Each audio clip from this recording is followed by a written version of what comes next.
On today's episode, we'll show you how the Oregon National Guard is stepping forward in renewable energy and take a look at soldiers and airmen helping communities here at home and across the country. Hello and welcome from Camp Rylea for this episode of your Oregon National Guard Quarterly Review.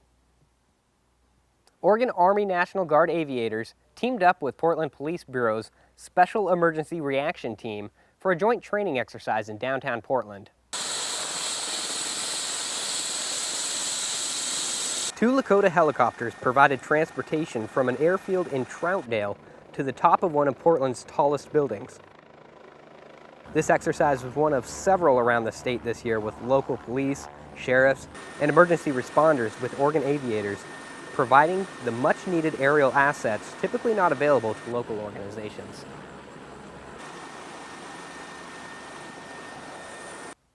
Members of the 142nd Medical Group joined up with fellow airmen and Army Reserve teams in Mississippi to provide much-needed medical care to the community.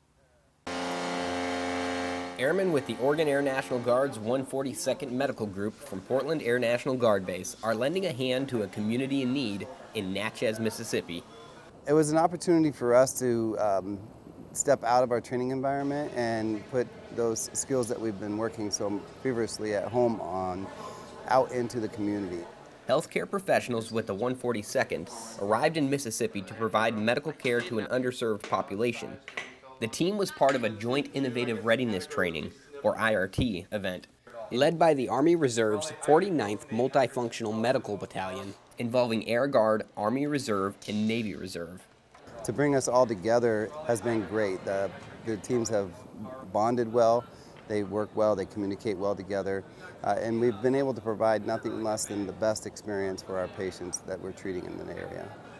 The team set up its care center at Alcorn University's Natchez campus. Senior Airman Josh Weston, a medical technician with the 142nd, has been educating patients on healthy lifestyles to promote cardiovascular and diabetes health. I've always wanted to deliver medicine to people that needed help. That's something that's always been a big deal to me. That's why I got into medicine in the first place. And this event has really enabled me to help out a demographic of people that don't have access to this. While these service members will go home more experienced because of this training, they'll also leave behind a more healthy community. For the Oregon Military Department Public Affairs, I'm Technical Sergeant Stephen Conklin. Back at home, the Oregon National Guard took another step towards energy independence. Master Sergeant Thomas Hovey takes us to Pendleton, Oregon. Senator Wyden and other dignitaries from Oregon were on hand during a dedication ceremony celebrating Oregon's commitment in mirroring the Army's net zero goals earlier this month. Net Zero is an Army pilot program designed to discover the best ways to make Army facilities more energy efficient and implement renewable energy sources. The Oregon Military Department has partnered with Energy Trust of Oregon, the federal government, and Pacific Power to help fund projects like this 476 panel array, which will produce over 158,000 kilowatt hours of energy per year, which equates to around $16,100, which is about half of the aviation facility's needs. The Solar World panels are designed to last 40 years with minimal degradation. This is the face of America's future, and it is wonderful to see the Oregon National Guard leading the way. Reporting from Pendleton, Oregon, I'm Master Sergeant Tom Hovey. Training is an ongoing process in the military. From online courses to field exercises, our soldiers and airmen prepare for anything. Technical Sergeant Jefferson Thompson takes us to Lake of the Woods, where 173rd Fighter pilots prepare for worst-case scenarios. A July Friday morning at Lake of the Woods, Oregon, a peaceful setting in the Cascade Mountains, catering to campers and anglers, boaters and cyclists, and today, the 173rd Fighter Wing from nearby Kingsley Field. Every 3 years, pilots who fly over water, which includes all of them assigned to this wing, have to demonstrate that they can survive if they eject over an ocean. They drag each pilot behind a boat wearing their protective flotation gear for about 50 feet. This drill asks them to find the latches on their harness and release them while plowing through the water. The Aircrew Flight Equipment Shop is responsible for the training and for organizing more than 5 agencies to support it.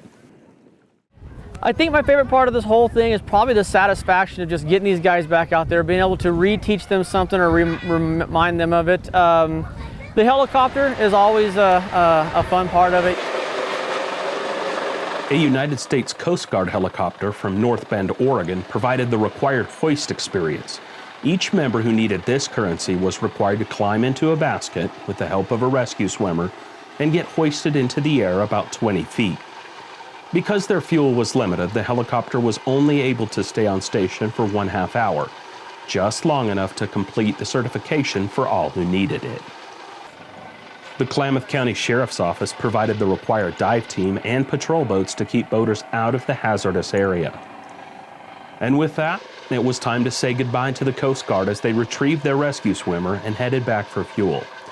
And that marked the end of water survival training for this year. Reporting for the 173rd Fighter Wing, I'm Technical Sergeant Jeff Thompson. Camp Rylea, one of Oregon's finest training facilities, hosted a joint training exercise between the Oregon National Guard and Border Guard Bangladesh. Members of the Border Guard Bangladesh, or BGB, trained with the Oregon National Guard at Camp Rylea near Warrenton, Oregon, as part of the National Guard's State Partnership Program. The 2-week training focused on skills to help the BGB better secure their borders back at home from smugglers. It included emergency medical training similar to self-aid buddy care. The training ended with a culminating exercise that tested all the skills the BGB learned during their time in Oregon. For the Oregon Military Department Public Affairs, I'm Technical Sergeant Stephen Conklin.